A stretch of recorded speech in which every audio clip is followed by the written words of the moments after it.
же не должны ждать, вы уже должны знать родителей. Мы же классный руководитель должен изучать классом. У вас классный руководитель по домам не ходит, почему у вас и бардак здесь? Если бы классный руководитель, как ему положено, ходил бы по домам, он обязан каждого ребенка посещать как минимум 2 раза в год, разбираться с семейным положением, условиями проживания, чем помочь этому ребенку, этой семье, бьют этого ребенка, не бьют этого ребенка, кормят его или не кормят, мачеха там или кто там у него там. Какие случаи у нас были в Далаково и других местах. Это классного руководителя работа.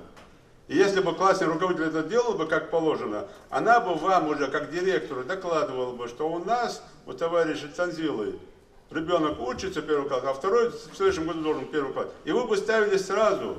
И всем бы это объясняли, любой женщине, она, каждая мать понимала бы, что не можешь ты взять ребенка рядом Тамары, у которого ребенок еще не учится в садике, это в школе, потому что у Танзилы ребенок учится, ей удобнее 2 детей привести в одну школу, а не разрывать их.